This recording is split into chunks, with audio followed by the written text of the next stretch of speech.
Welcome to the WordPress Photography Podcast, the podcast for photographers who want to learn how to get the most out of WordPress to grow their photography business. You don't need to be a geek to understand WordPress. Settle back and listen as we show you how.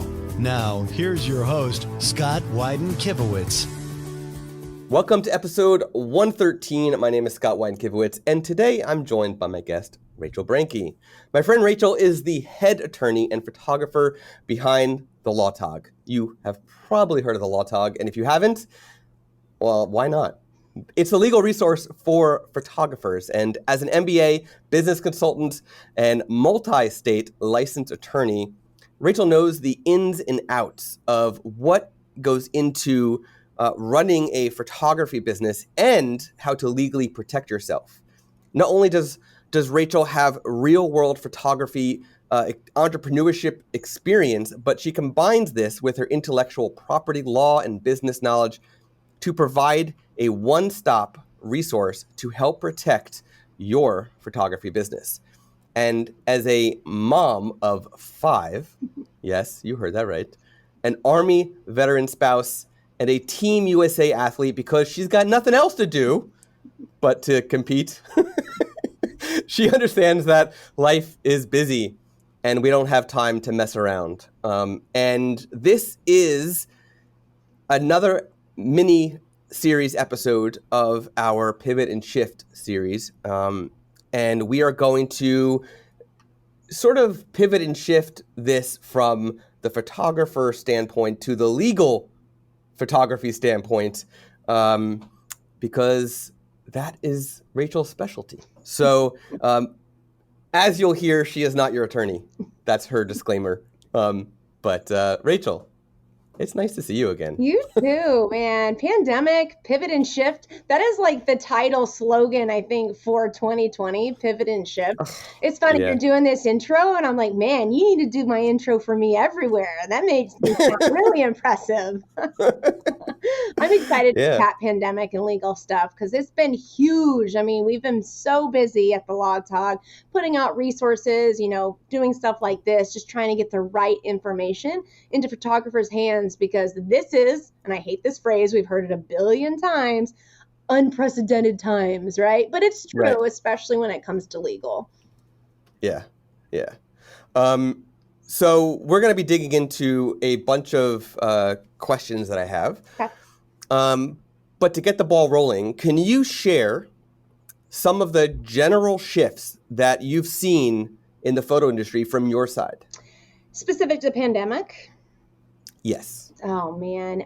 Well, so I always try to look for a silver lining in all things. So with pandemic, right, it has fueled many photographers to get their stuff together, to realize that their contracts, either they didn't have contracts or the ones that they had were not good enough. Oftentimes people will DIY, think that's good, or they won't use one, or they'll get one, but then never update it, in order to capture the growth of their business, because that's the goal with business, is to grow. And then when you have a problem, because it's not if, it's when, even look at this, like we had no control over pandemic.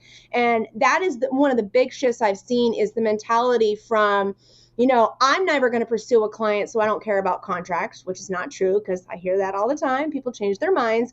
But it's this shift in the mentality between, well, I'm probably not going to sue a client or enforce my contract at like a litigation type level, to, oh my gosh, things can happen in the world that I have no control over and it does impact me and I'm not protected. And, there's a variety of things within contracts that we'll dig in and talk about here, but that has been the big shift that I'm so proud of so many photographers taking this step.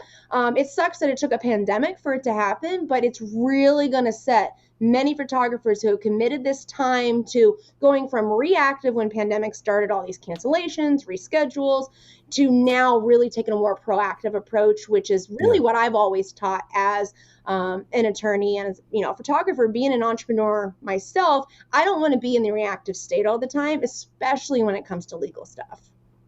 Right. Yeah. A good example of legal issues that have come up that I've personally witnessed is we have friends that got married 2 weeks ago, and the wedding was supposed to be in May, actually, and it was postponed until beginning of September.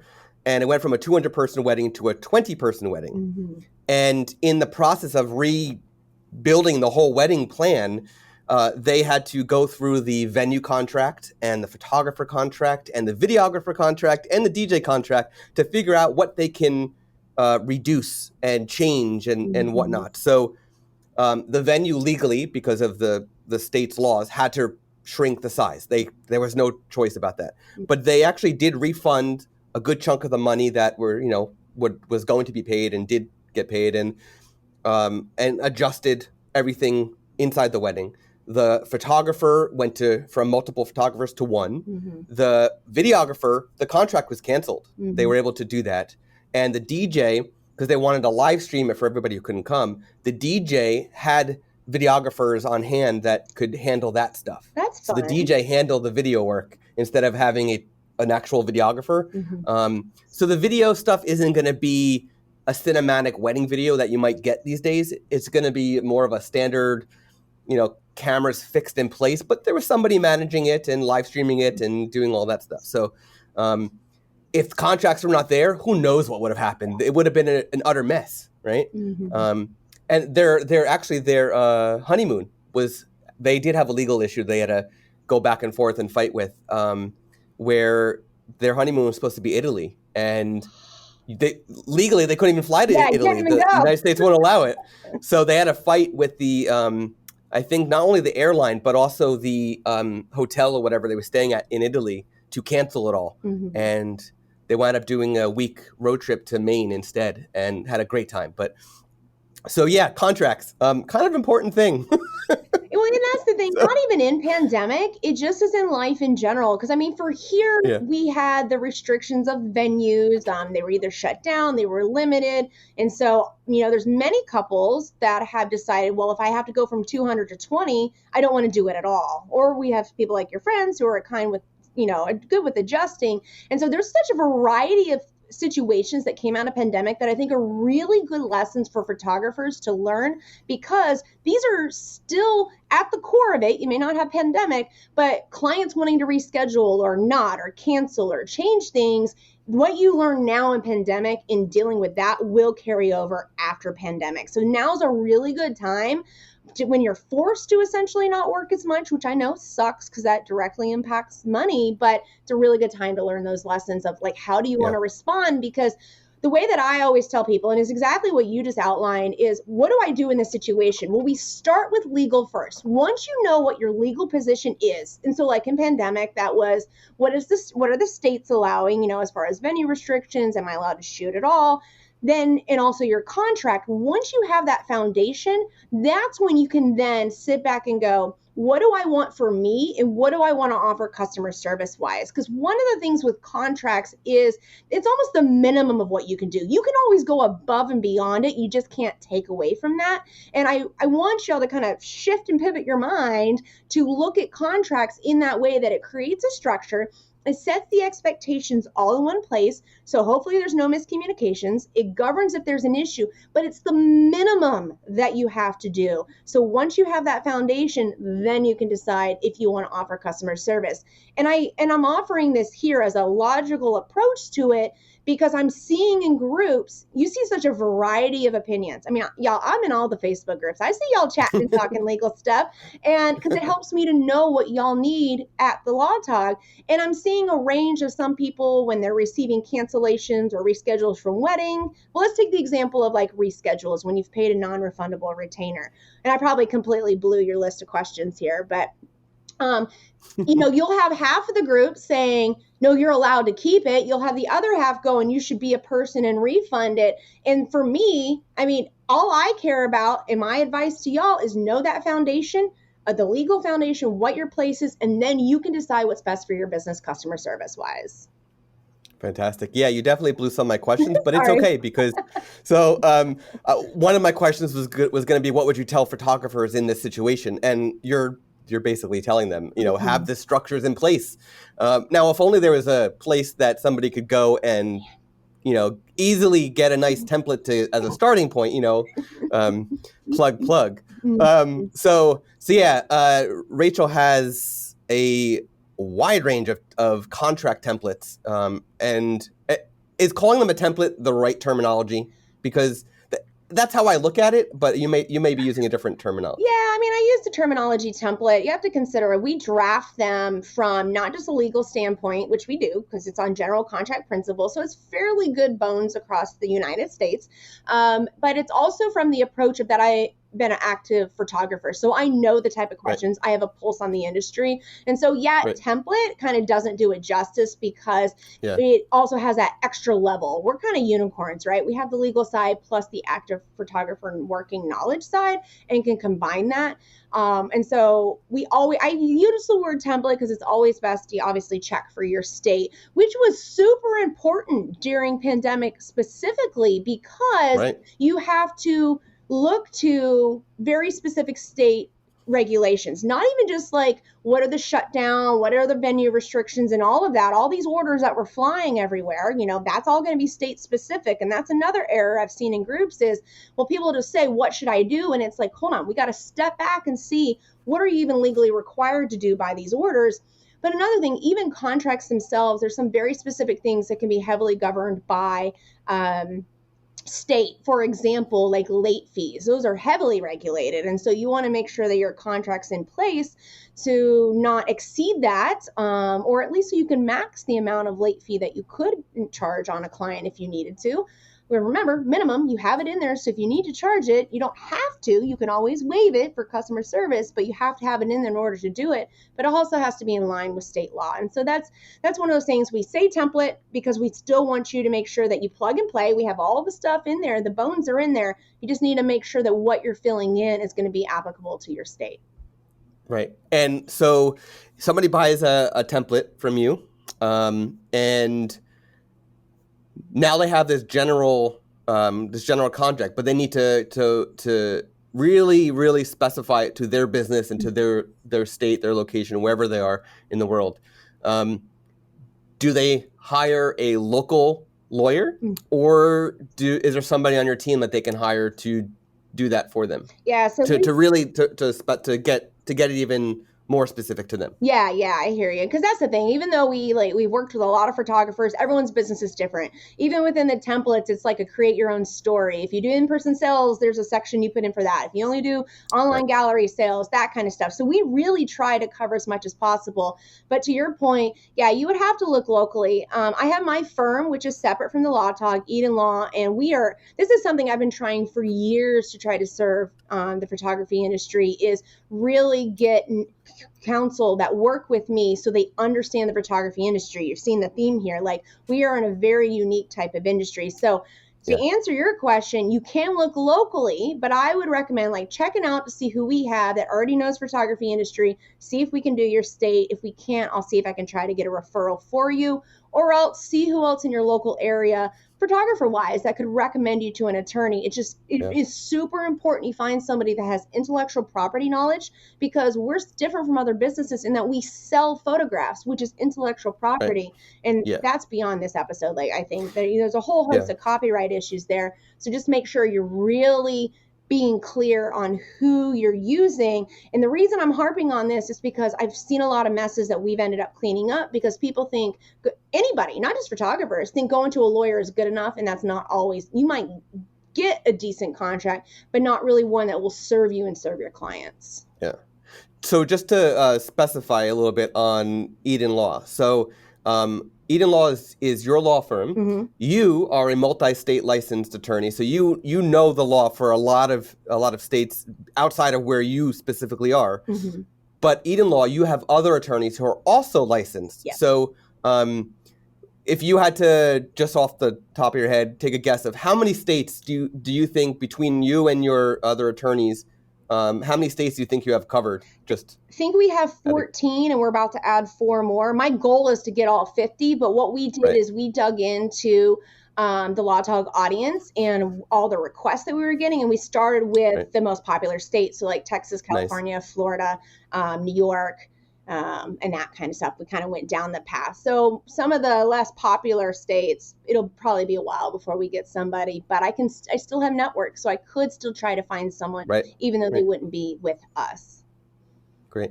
Do you have a map feature on the Eden Law site that you can click on your state and tells you which attorney in your office handles that? I don't have a map. We do have all of their pictures and where they're licensed, but I'm sure that I could convince a web friend of mine to help me to get a map on there. It would be pretty cool. I was thinking about it. It's kind of like there's a Trader Joe's opening literally like around the block from me. I think the end of next week it opens, and every day I'm going to the Trader Joe's website, clicking on New Jersey, seeing that one, seeing when is the date going to show when it's open. So anyway. So you're not actively doing photography right now. You're still in the photo industry. You're still working with photographers on a daily basis. How has your business been impacted from, the law side of things? How has your business been impacted, and what did you do to adapt to the change? I think, if I recall, you started another brand, right, recently? Yeah, when am I not? Right. Yeah. So actually, I do still do a lot of business consulting, and with that has commercial photography add-ons. That has been primarily at a halt during pandemic for multiple reasons. One, I'm high risk and didn't really want to be going out to locations to do that, or offices were shut down. And then and also teaching from home, my kids are learning from home, and that's a whole nother thing. But also because the legal side has been so busy. It's funny you asked this question, because I was thinking about that this morning, that all of this goes in waves. And I was thinking, I'm normally used to there being a pop in the fall of business consulting and photography, just because people are starting to think about the beginning of the year. And I was debating, am I going to see that pop for that? Just because of pandemic. So we'll see. But yeah, legal we've been the busiest we've been for many of the reasons we identify. People are realizing that they need to get their stuff together, or they're actually having issues. And those are pretty about 50-50 when it comes to the contract side. Copyright infringement's always huge. That's always happening. That's the biggest thing that we do at the law firm, since we work with photographers so much. But yeah, law has been so busy. And the good thing is I had already structured many of my businesses very virtual. And so while all my legal counterparts were running around like chickens with their head cut off, we just closed our front door of our physical office that we have downtown, and we already had all our infrastructure in our laptop. Like, we already had facilitated this flexible work when you can type of mentality in our business, which I also carry over into like photography and all that sort of stuff. And so we didn't really feel a big crunch of that. Since we do a lot of federal copyright work with many of you photographers, we don't even see you anyway. So our office is really just to meet bar requirements. We really meet by video like this. Right. Yeah, a lot of litigation these days and whatnot are being done through Zoom calls, and it's an interesting world. You have 5 kids at home that are doing homeschooling basically virtually, and I'm assuming your husband's also not going into the office. He's also at home most of the time? He's also at home, but we're still, like, he's on calls all day. I'm doing stuff like this. And, like, we actually don't have someone helping this morning, so I'm listening right now, like, making sure the kids aren't killing each other, which, they're pretty good. We were talking on before we got on here that I'm really enjoying this opportunity. As frustrating as trying to run your businesses and seeing a decline in areas, I hear y'all. Trying to look at the silver lining and take the opportunity if you can, like we're trying to do weekend trips with the kids, or even during the week while they can still do virtual stuff on the road, just because it's so easy to fall into the trap of business. And I try to say outwardly all the time, if you follow me on social media, besides the legal stuff, is that busyness is not business, but it's so easy to fall into the trap, especially when you start getting overwhelmed of like, I got to do this legal stuff, I got to do this. And so I'm really trying to make more of a conscious effort to slow down during pandemic, which kind of forced it too in the first few months of quarantine anyways.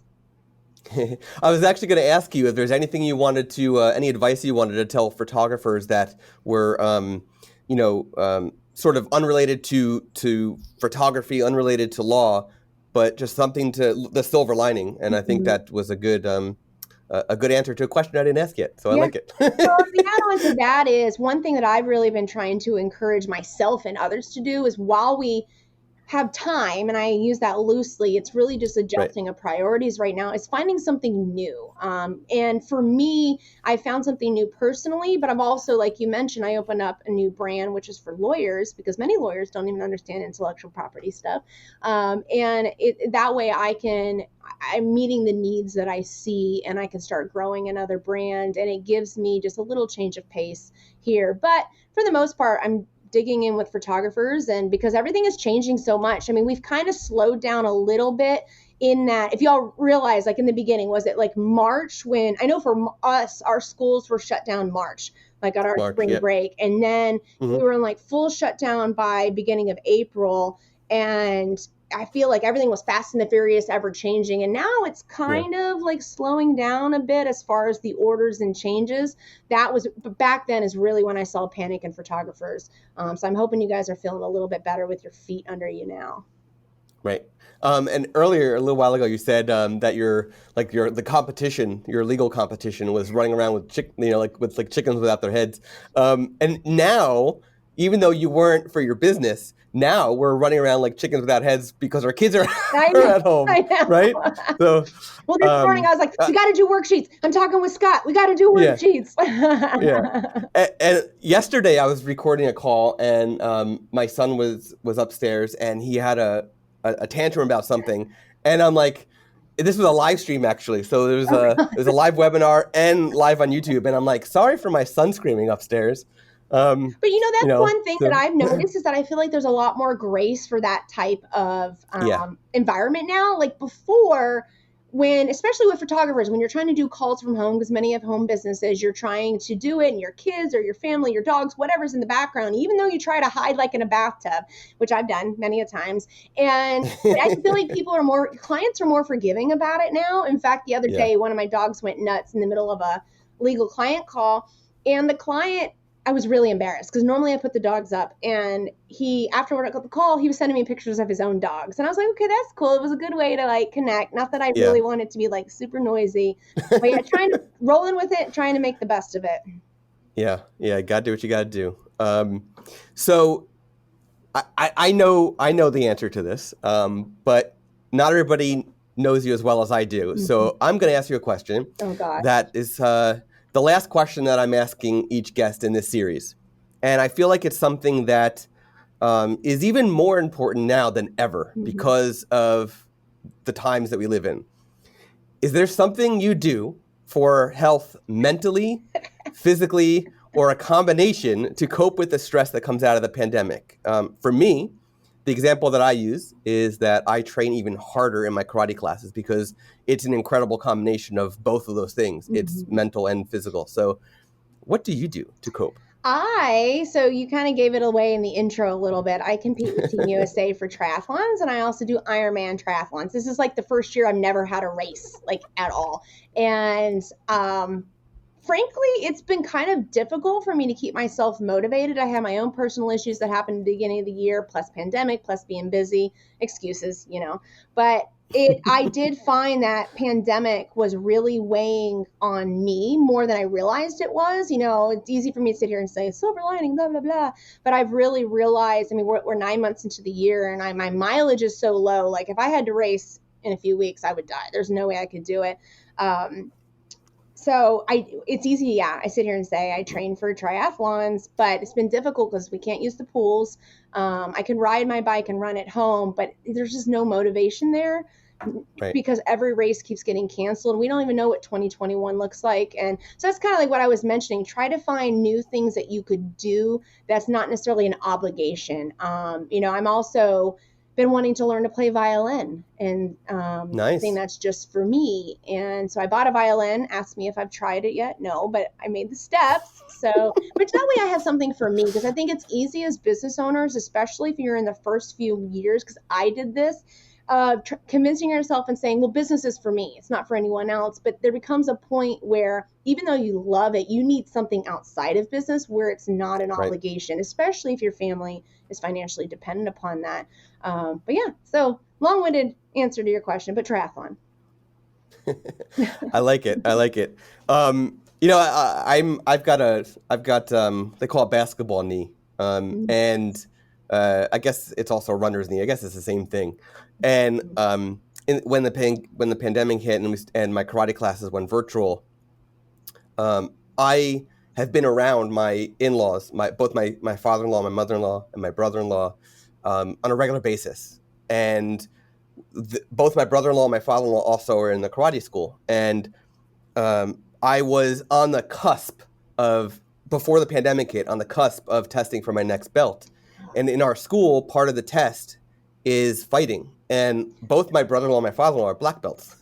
And I'm not. And for the first time since 1974, when the school opened, we did a virtual test. And they let me test. And because I've been around my in-laws, I got to fight them in my test as well. So, and I lost, of course, but I passed the test, got my belt. But in preparation for that, I trained harder than I ever have, because it's a very hard test what I had to go through. And I actually did start running for the cardio aspect, and it made my knee worse but I did it anyway. But I can't run anymore. It hurts. It hurts.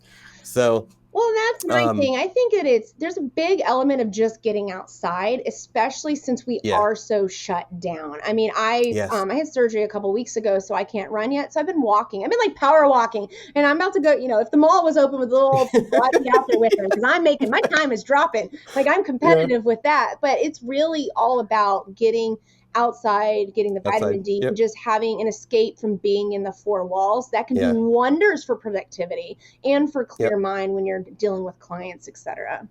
Yeah. Walking, even riding a bike doesn't hurt my knee. So like I love doing that. Throw one of the kids on the baby seat and just get going.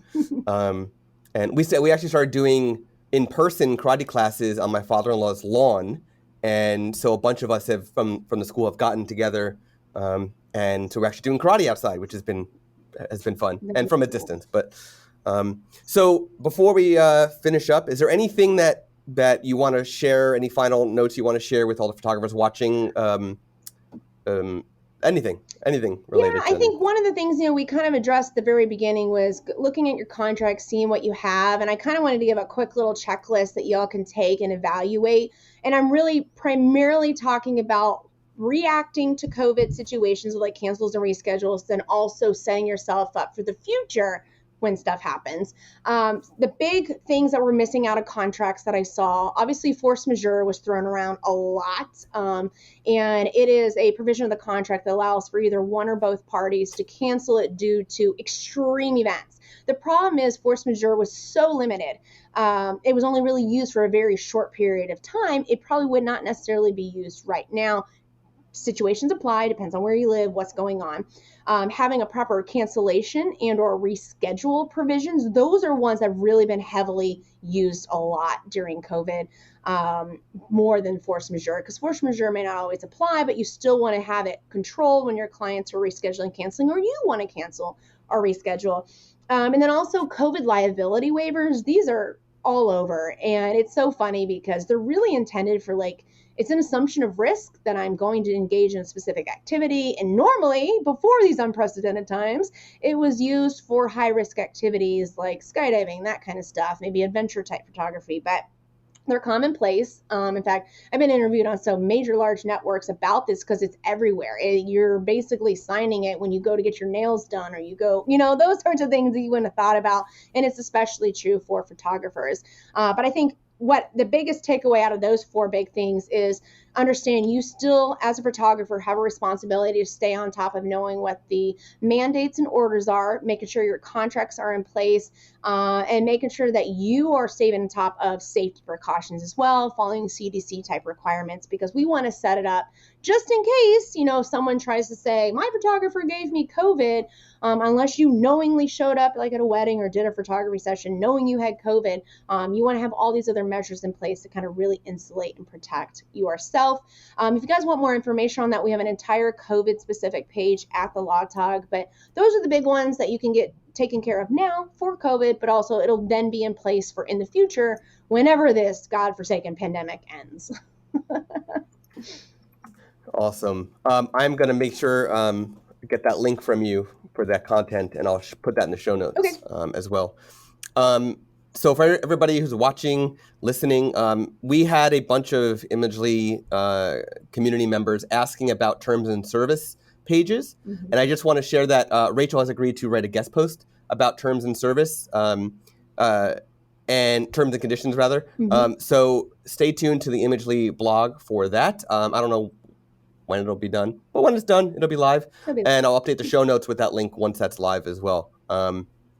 So thank you, Rachel, for joining me today. I'm so glad you're able to join and be a part of this mini-series, which is so important. So thanks for making this mini-series even better. Yeah, of course. I'm happy to finally chit-chat since we've been all quarantined, no conferences, nothing. This was great. Y'all, if you have any questions, please don't hesitate to reach out. My entire team can help. I can help. And we also have our community group. So ask away. No stupid questions. We'll get you the info.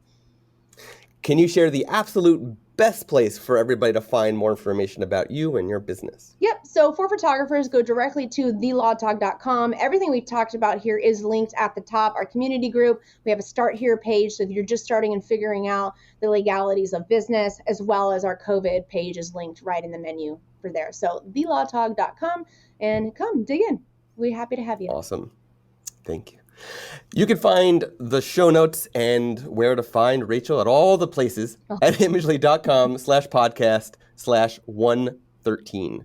Don't forget to subscribe to the show on Apple Podcasts, Spotify, Pandora, Google Play, and wherever you listen to podcasts. We are also submitting to Amazon Music's podcast section as soon as I'm able to. The link is broken right now from Amazon, but it will be there eventually. Until next time. You've been listening to the WordPress Photography Podcast. To listen to other episodes and to subscribe to the podcast via iTunes, Stitcher, Google Play, and more, please visit imagely.com/podcast.